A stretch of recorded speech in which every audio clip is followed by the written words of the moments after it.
Thank you all. Because we only have probably about 15 or 20 minutes, I'm going to go first to the people who haven't spoken, and perhaps start with you, Juan Pablo. Can you give us any reflections on what you've heard, or what were the key points that you would have taken out of the session you've just heard?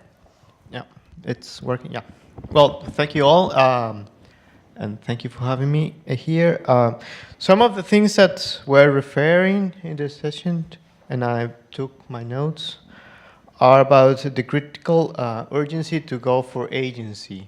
Working this concept of citizen agency, understand that it's not just one topic at once, that it requires a multifunctionality.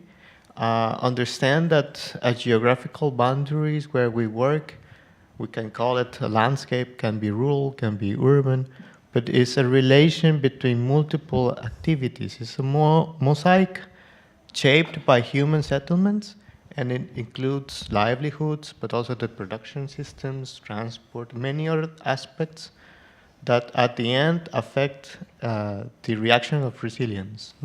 That's one of the things that I took for myself. For instance, data that shows that transfer cash is not enough. You need to look at that more holistic, more multifunctionality. And the need to build local capacities also to enable citizens to gain governance and gain power to make their own decisions in terms of resilience. Those were my main takeaways. Anya, how would you approach that coming from Afghanistan perspective? What does, if you're looking at one particular area, or as it says, a landscape and an area of human settlement, how would you describe what resilience looks like in Afghanistan? Well, I think if you look, you were talking about malnutrition as an indicator, and in one of the provinces we work in, stunting is estimated at 58 to 60%. So it's off the charts, but because of the physical and disaster vulnerability in Afghanistan, in terms of landslides, flash floods, flooding, avalanches, rockfall, earthquakes, this is the most immediate vulnerability that communities are facing. And in terms of what we still need to know, it seems to me, if we talk about what Conal was talking about earlier, adaptive capacity and empowerment, we haven't handled, I think, I'm talking about Afghanistan now, the dependency model very well, and we haven't engaged with it. So what do I mean by the dependency model? I mean the model where the man is head of the household, the woman is almost exclusively 100% dependent, except when she is the head of the household. And so then when we talk about agency, because I think that's very much part of resilience, agency is the realm of men in Afghanistan, largely. I'm not saying that women don't have agency, but in how the private and the public spheres are divided, women are very much, certainly in the parts of Afghanistan that we work in, they wear burqas largely outside of the house. Political representation is largely the realm of men. Education, that is much higher levels of illiteracy with women, and political life is male dominated. So I guess my question is, I have to put my glasses on. My question is then, to what extent are men overburdened and women under-resourced to build strong, robust, resilient communities? Because it's almost exclusively, the public domain is almost exclusively run by men.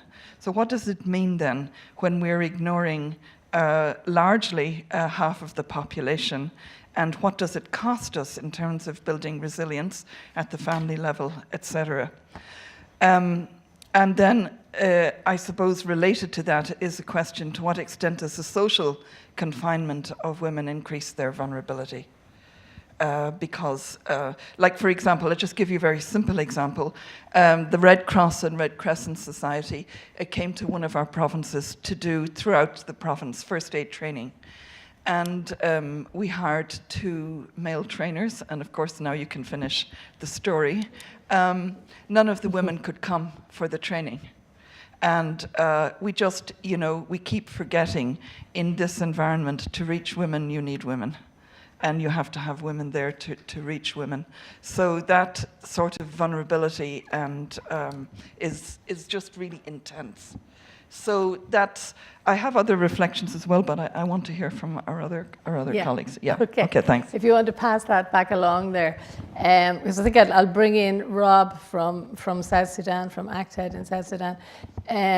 You're dealing with an acute crisis right now.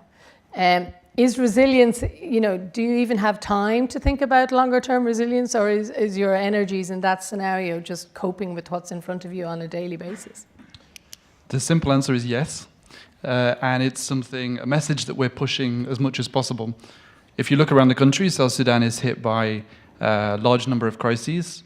The anticipation is that at the start of 2018, around 48% of the population will be in emergency crisis or humanitarian catastrophe phases of food insecurity.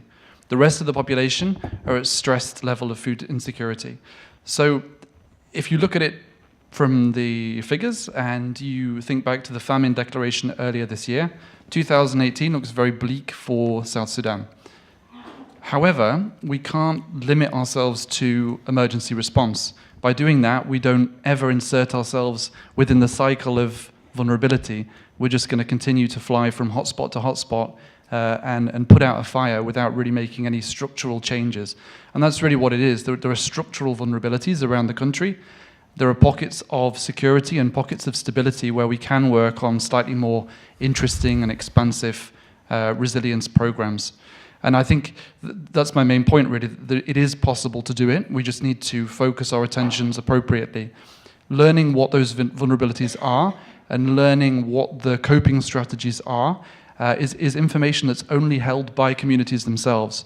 It's not like we're coming in from outside and introducing the concept of resilience. People have survived for many, many years by using these mechanisms. In fact, as much as we want to involve state and authorities, it's sometimes these very authorities that have historically, particularly during colonial times, destroyed some of the traditional coping strategies. So only by talking to people at a very, very local level can we learn what these vulnerabilities are, learn what the coping strategies are, and then work as an organization to support these strategies and not supplant them with new ideas transplanted from other places. The challenge, and my question really about what else do we need to do, the challenge is, as an NGO, we're trapped between the population and the state. South Sudan national budget next year is $600 million. The humanitarian response plan is $1.8 billion. We can't fix a structural problem with humanitarian assistance alone. So what we can do is focus on the areas in the country where we do have access, where there is safety, where there is stability, and work in our small way to make local level structural and systemic changes. That's why the in-depth studies from the first session are very interesting. Fine, ideally we would have huge expansive projects that cover the whole country. The state's not going to do it. It doesn't have the budget or the capacity to do it. So let's zoom in where we can, invest 3 to 5 years in these pockets of stability, and that's exactly what we're doing in South Sudan, and do what we can there. So that's my question really. How do we actually roll out meaningful resilience programming in a context where the government is not going to do it for us? And very quick second reflection, I was very interested to hear the comments on urbanization. South Sudan has one of the highest rates of urbanization in Africa, which was surprising to me when I found out. We have to recognize that a young population does not necessarily want to be agriculturalists and pastoralists. What does resilience in an urban environment look like? How do we measure resilience in an urban environment? And how do we reconcile our kind of global drive to build resilience, which largely is in traditional food security terms, with a young population based in cities who want something very different. at the same time folding all of that into a global funding agenda that is kind of put into silos, cluster by cluster, and also has very clear ideas about what resilience means and what we should be doing. And the point that you mentioned there about how do you deal with you're going from population to a state level, that you're working in small areas where you may have good results. That came up in our earlier session as well. And I suppose because a lot of you are throwing out questions, for further questions, I suppose perhaps ask somebody like Andy. Andy, how do you've done a lot of this research in these different contexts. You've seen all these individual projects working well or not well. How do you scale those models up? All the agencies seem to be doing their own models for different kinds of projects. Is there any transfer of those models even within the NGO world, never mind within the broader actors outside? I mean, I think one of the interesting issues that's emerged is perhaps that people are failing to differentiate between development and humanitarian response. For me, it was really interesting to hear.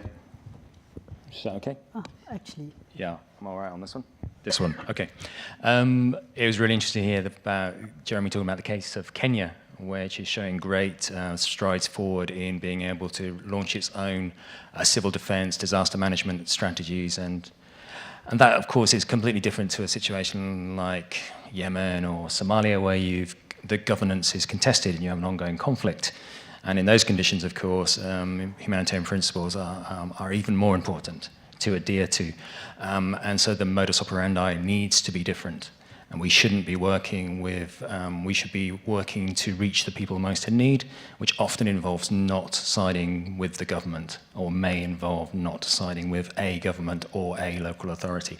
So I think a bit of a back to basics, returning to humanitarian principles, I think is really important. And that does raise interesting challenges about where resilience stops, or the impact of resilience on humanitarian principles, and how we should be framing our research and also our programming. Okay, Juan Pablo wants to jump in there. Yeah, it's actually a big challenge that we are trying to confront. We are partnering with an organization because any response to resilience is very context specific. So how you